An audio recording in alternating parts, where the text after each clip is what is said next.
미국 대선은 뭐 짧게 한번 뭐 얘기를 하죠. 어쨌든 한국 사회에 주는 영향, 아니 전 세계에 주는 영향이 크기 때문에 얘기를 뭐 안 하고 할 수는 없잖아요. 벌써 지금 뭐 예를 들면 저는 사본 적이 없지만 비트코인도 이제 최고가를 경신하고 뭐 달러가 또 장중 다시 1,400원을 돌파하고 지금 또 우크라이나 문제나 뭐 이스라엘 문제나 뭐 여러 가지 뭐 하여튼 우리나라의 그 교역에 관한 문제라든가 뭐 여러 가지가 이제 같이 이제 엉켜 있을 건데 결과의 효과의 부분에 대한 분석이 하나가 있을 거고 하나는 왜 다시 됐냐 라고 하는 부분 혹은 민주당은 왜 패배했냐 뭐 이 두 가지가 있을 거 아니에요. 크게 보면.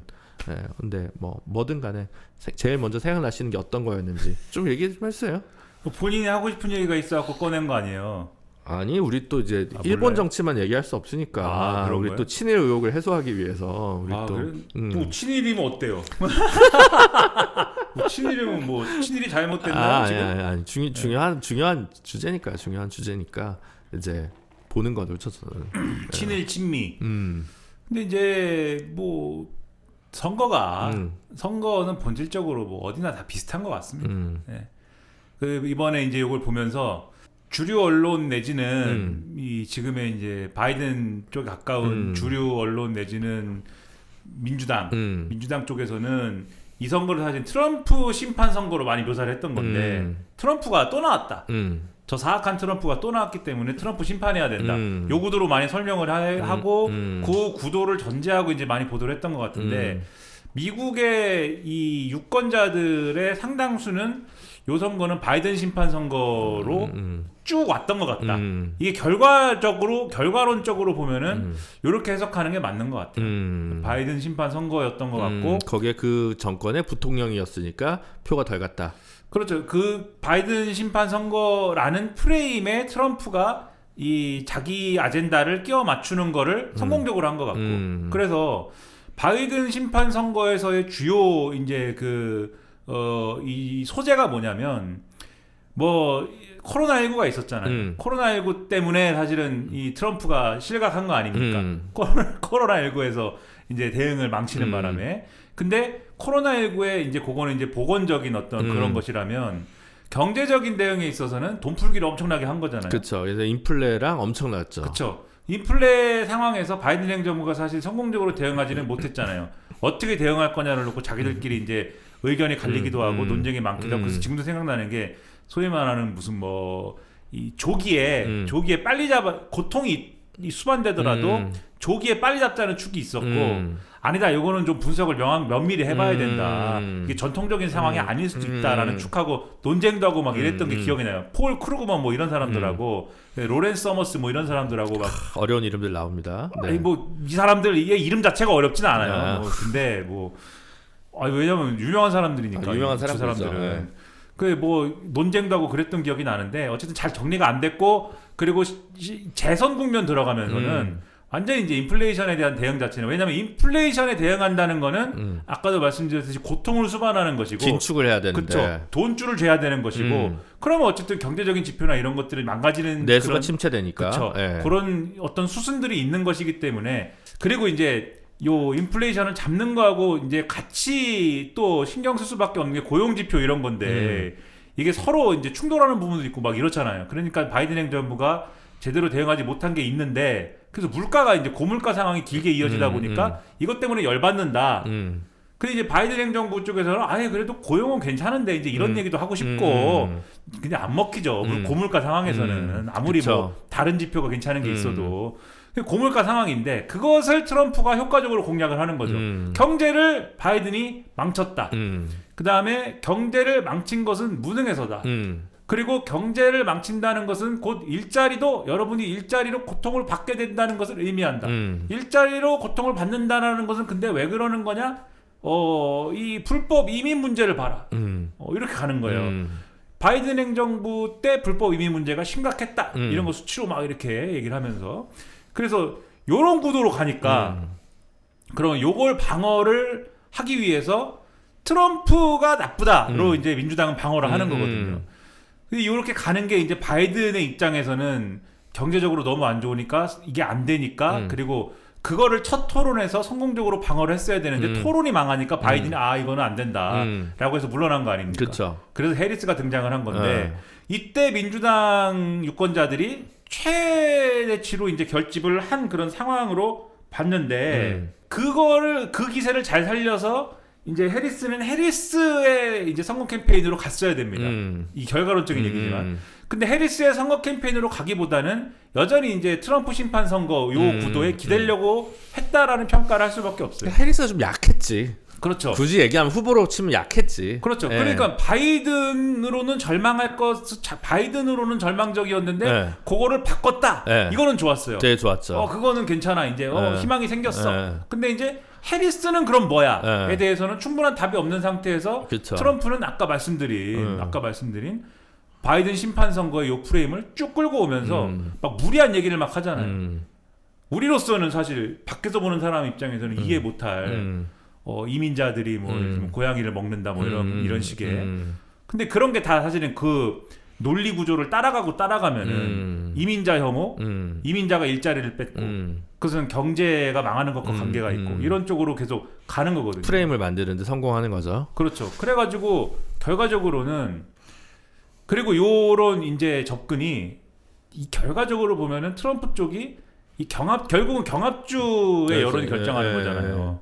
왜냐하면 미국 선거에서 결국은 여기는 민주당주, 여기는 공화당주라는 게 대체적으로 선거 시작하기 전에 대략적으로 그렇죠. 결정돼 있는 거고. 이미 아무리 이번에 민주당 지지율이 많이 빠졌다 하더라도 뉴욕이랑 캘리포니아는 굳건하죠. 그렇죠. 예, 뉴저지 이런 데는. 그렇죠. 그리고 뭐 일부 뭐 왔다 갔다 한다고 하더라도 대의원이 뭐 소폭 배정돼 있으면은 소수가 배정돼 있으면은 뭐 큰 뭐 대세 시장 없는 건데. 그렇죠. 어느 정도 그래도 규모가 있기도 하고 스윙 스테이트이기도 한 데가 문제인 건데 그게 이제 이번에 7개인 거 아닙니까? 근데 여기를 또 기가 막히다. 여기를 기가 막히게 공략을 한 것이다. 결과적으로는 이 트럼프 입장에서는 잘 보면은 오늘 이제 미국 언론들의 기사를 종합한 한국 언론들의 기사들을 쭉 보다 보니까 확실히 이게 공략을 결과적으로 보니까 효율적으로 했구나 이런 느낌이 들더라고요. 가령 펜실베니아 같은 경우에는 이제 미국을 이제 딱 쪼개가지고 이제 여러 구역으로 나눴을 때 펜실베니아 같은 경우에는 다른 지역보다도 물가 상승률이 더 높았다. 거의 1%가 높더라고요 여기는. 여기는 그러면은 당연히 이제 경제 문제를 가지고 공략을 하는 게 당연히 트럼프 입장에서는 당연한 거죠. 근데 여기가 진짜 여기서 지면 진다. 펜실베니아에서 지면 완전 진다. 그런 경합주였잖아요. 그렇죠. 예. 여기서는 경제 문제에 있어서 해리스가 뭔가를 치고 나가지 않으면은 무조건 뒤집을 수가 없는 데인데 그 해리스가 그게 없었잖아요 이번에. 경제 문제를 그냥 다른 걸로 지금 퉁치려고 한 거잖아요. 예를 들면은 그게 이제 물론 중요한 문제인데 제가 중요하지 않다고 얘기하는 게 아니라 중요한 문제가 재생산권이라고 이번에는 이름 붙였는데 리프로덕션 임신 중단권이라고 우리가 불렀던 뭐 그런 문제라든지 중요하지 않다고 얘기하는 게 아닙니다. 그러니까는 이제 그런 것들로 이제 대응을 좀 하려고 마지막에 하고 그다음에 인종 문제 좀 흑인 남성들에 대해서 흑인 남성들의 결집을 유도하기 위해서 오바마가 나온다든지 뭐 이런 것들 그런 걸 해보려고 했지만 경제 문제에 대한 답이 안 나오면은 펜실베니아에서는 안 되는 건데 이런 수치들을 보면은 결국은 펜실베니아를 못 뒤집었고 다른 이제 경합주들의 경우에는 뭐 위스콘신이나 미시간 이런 데 보면은 거기는 이제 결국은 민주당은 도시에서 많이 나와야 되잖아요. 그렇죠. 예. 영촌 지역은 이거는 터치가 안 되고 안 되죠. 언론 표현으로는 저항력 이 농촌 지역 노동자들에 대해서 터치가 안 되니까 도심 지역에서 나와야 되는데 도심 지역의 문제는 뭐냐면 무슬림들인데 이 무슬림 인구의 경우 무슬림 유권자들의 경우에는 어디 민감하냐면 가자 전쟁 이 이스라엘과 하마스 전쟁이 이스라엘과 팔레스타인 전쟁에 지금 민감한 거잖아요. 근데 여기에 대해서 또 해리스가 입장이 분명하지가 않잖아요. 그러니까 결집이 안 된다. 그러니까 미시간 이런 데서는 이게 결집이 말씀하신 대로 안 되는데 트럼프는 또 뭐라고 그러냐면은 트럼프한테 예를 들면은 팔레스타인 편을 들어주라고 기대하지 않습니다. 이 사람들이. 아무도 기대하지 않죠. 근데 최소한 전쟁을 끝내겠다고 하는 거예요. 트럼프가. 그렇지. 우크라이나도 끝내겠다고 그러죠. 나는 전비를 쓰는 게 싫어서 전쟁을 끝낸다. 그러니 무슬림들이 어떤 기대를 가지냐면 트럼프가 된다면 적어도 끝내지 않을까 이거를. 그러니까 이번에 이런 미시간이나 이런 데 보면은 대표적으로 그런 지역들이 있는데 이 지역들에서는 무슬림들이 차라리 트럼프를 지지하는 흐름들이 있었다. 차라리 요런 게 있었다는 거예요 또. 그러니까 사실 트럼프가 이 메시지로는 공략 잘한 거죠. 결과론적으로. 그다음에 조지아주나 이런 데는 여기도 경합주였잖아요. 대표적인 조지아주나 이런 데는 이제 위치를 보면 여기 남부주인데 원래는 바람과 함께 사라지다. 이게 조지아랑 애틀란타 얘기잖아요. 그렇죠. 바람과 함께 사라지다 보셨습니까? 봤죠. 여러 번 봤죠. 저는 안 봤습니다. 아 그래요? 안 보고 얘기하는 건데. 근데 뭐 그냥 뭐 소설도 읽었는데 난 어릴 때. 소설도 안 보고 영화도 안 보고 무슨 내용인지도 잘 모르지만 대충 그 당시에 남북 전쟁과 남북 전쟁 이후에 그 결국 남부의 입장이잖아요. 남부의 입장이죠. 북부가 와서 그러니까 북부가 이긴 다음에 남북 전쟁 이전부터 시작해서 북부가 와서 소위 말하는 재건의 시대에 횡포를 부리는 얘기 아닙니까? 그런 정서가 있는 거잖아요. 근데 거기가 결국 스칼렛 오하라의 그 고향이 조지아거든요. 원래 조지아주가 굉장히 보수적인 어떤 동네인데 거기는 뭐냐면 자 이게 잘못됐다는 얘기가 아닙니다.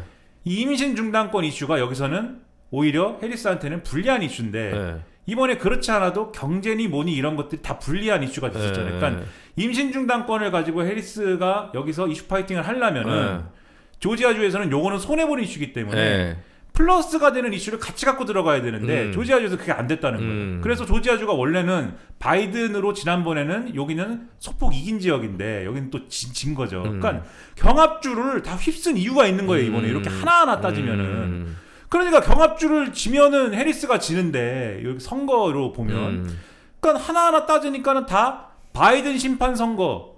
그러니까 뭐 이스라엘 팔레스타인 전쟁에 있어서 분명한 어떤 입장이나 이런 거 또 중동 정세 관리 이런 거 다 누가 못했습니까? 바이든 행정부가 못하지 않았느냐.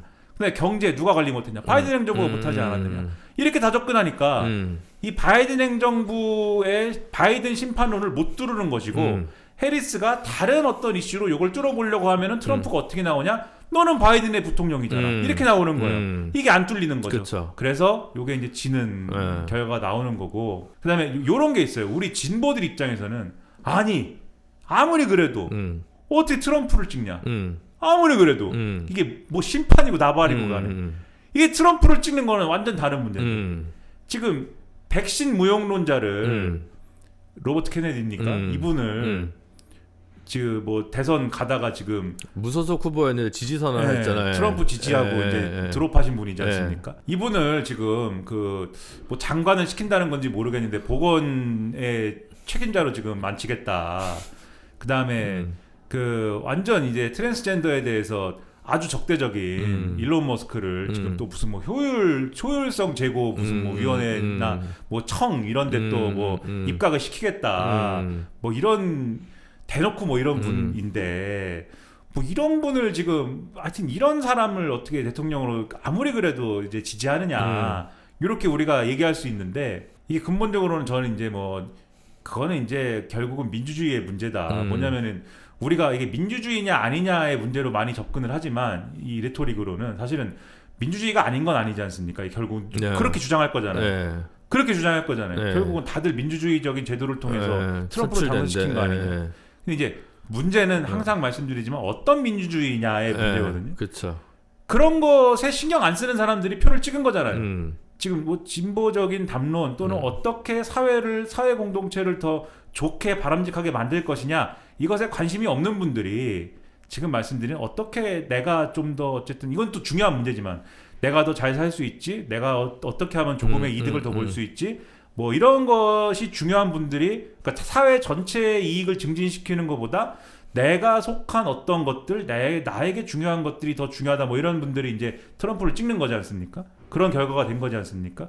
근데 이제 그런 것들에 대해서 그게 이제 그런 민주주의가 좋은 거냐 아니면은 전체 사회 공동체를 더 나에겐 좀 손해가 되더라도 전체 사회 공동체가 어떤 방향으로 가는 게 바람직하다라는 거를 같이 논의하고 이제 결정할 수 있는 민주주의가 좋은 거냐라는 거를 뭐 구현할 수 있다 아니다라는 거를 뭐 보는 게 중요한 거냐 이게 이제 관건인 건데 저는 그래서 요즘 유행어로 치면 우리 너무 T고 저쪽은 너무 F인데 네. F를 왜 찍냐 이거를 이제 이해를 못한다라고 하면 근데- 안 되고 아니 그게 뭐 예를 들면 학계에서 뭐 정동 얘기하든 뭐 샹탈 뷔페 무슨 뭐 좌파 포퓰리즘 얘기하든 사실 그런 것도 중요한 거 아니에요? 왜냐하면 똑같은 얘기를 해도 또 이제 그 후보 탓도 있겠죠. 왜냐면 오바마가 이제 Yes We Can 했을 때가 주는 어떤 그래도 뭐 울림이 있었던 거죠. 근데 해리스는 별로 이제 그런 웅변이나 뭐 이런 것들이 그 정도까지는 이제 울려주지도 않은 그거 것 이제 같고. 그런 것들도 이제 중요해요. 이 선거의 기술적 문제는 굉장히 중요하고 저도 이제 그런 걸 무시하는 게 아니고 근데 그런 것보다 좀 더 근본적으로 이제 민주주의의 어떤 차원으로 가서 생각을 해보면 제가 좋아하던 제도 얘기를 하시는 겁니까? 제도라기보다도 좀 더 이제 좀 뜬구름 잡는 얘기로 조금 가보면 이분들 이 하루에 정치나 사회 공동체나 무슨 이 어떤 구조에 대해서 5분 이상 생각할 필요가 없는 분들입니다. 대다수의 유권자들이. 생각할 시간이 없는 분들도 있고 시간도 없고 네. 나의 삶의 사이클에서 그런 거 생각할 필요가 없어요. 별로 관여도가 없다고 생각하니까. 네. 네. 그러니까 그런 거거든요. 테슬라 주식이 오르면 되지. 그러니까 사실은 어떤 분들은 그런 주장을 하신 분들도 있어요. 그런 사람들한테 투표권 주지 말자. 아, 그런 주장 한 사람도 있습니다. 근데 이제 우리 대안은 그게 아니잖아요. 우리는 그렇게 할 수 없는 사람들이잖아요. 우리 구상은 그거 감당 못 하잖아요. 그 거꾸로 우리는 이분들이 한 5분도 생각할 필요가 없는 처지를 50분, 5시간 씩 생각해야 되는 그러한 처지로 바꿔야 되는 걸 그런 거를 얘기를 해야 되는 것이다. 근데 이게 어떤 큰 틀의 얘기인 거죠. 그러니까 오히려 그런 이제 어떤 문제 의식을 느끼게 하는 그런 선거 아니냐. 이 선거는 트럼프가 됐으니까 여기서 우리는 누구죠? 좌파죠. 아, 좌파입니까? 김준은 좌파입니까? 그래서 그게 이제 논쟁적인 주제죠. 이제 그러니까요. 네. 방송 끝날 때가 됐다는 얘기입니다. 논쟁적 주제. 네, 어쨌든 오늘 중요한 얘기들 좀 다뤘고요. 민주주의의 위기에 대해서 현안을 가지고 얘기해보는 시간이라고. 그러니까 민주주의의 위기입니까? 아니면은 그 모르겠어요. 민주주의의 위기인지 아니면 민주주의는 원래 그런 건지. 민주주의의 필연인지. 네. 아니면 위기는 위기인데 네. 그람시가 얘기하는 뭐 그런 거 있잖아요. 새삼 뭐 그람시야 이렇게 생각하실 수 있는데 옛 것은 갔는데 새로운 그쵸. 것은 오지 않았다. 그것을 그쵸. 위기라고 부른다. 뭐 이런 그렇죠. 거죠. 네. 그 위기인지 네. 저는 뭐 그 위기라면 그 얘기는 맞는 것 같다.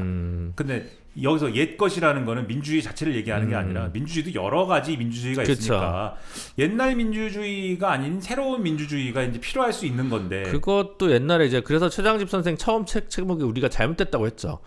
처음은 아니지만 중간에 나왔던 책이 이제 민주화 이후의 민주주의였는데 네. 저희는 늘 민주주의를 민주화해야 된다라고 하는 입장에서 보면 이 현재 민주주의가 결함이 있거나 결핍이 있고 이걸 어떻게 계속 이제 고쳐 쓸 거냐라는 건데 이제 한쪽은 멀리 가시면 이제 추첨제 민주주의를 얘기를 하시는 거고 뭐 다시 아까 얘기했던 뭐 엘리트정으로 얘기하시는 분들이 좀 있는 거고 뭐 그것도 또 이제 다른 논쟁거리가 되겠죠. 근데 저는 뭐 추첨제까지 뭐 얘기하는 거는 좀 그렇고 참여에 더 많은 기회를 보장하는 민주주의 그리고 뭐 그런 거를 옛날에는 뭐 수기 민주주의 이런 얘기도 많이 했잖아요. 그것의 현실적인 실현 가능성 이런 거는 일단은 뭐 뒤로 하더라도 밀어넣더라도 어떤 원칙 원리적인 차원에서 그런 얘기도 많이 했는데 요새는 그런 얘기 거의 안 합니다 사람들. 아니 작년에 국회에서 공론화위원회 한번 열었습니다. 선거제도 개혁을 위해서. 근데 국회의원들이 그걸 빵 걷어차서 그렇지. 아니 수기 민주주의, 시민 민주주의. 그러니까 시민 민주주의 공론화 조사해가지고 이렇게 하면 그걸 아니, 좀 국회에서 좀 받아줘야 되는데. 공론화 조사가 근데 수기 민주주의, 시민 민주주의의 이제 어떤 그 뭐랄까 어떤 전형이냐 그건 또 아닐 수도 있다. 물론 그것도 좋은 모델일 수 있는데. 우리 또 이제 아이슬란드 개헌부터 해서 이제 할 얘기가 많은데 제도가 또 시작됐군요. 또 여기까지 하시죠. 네. 네.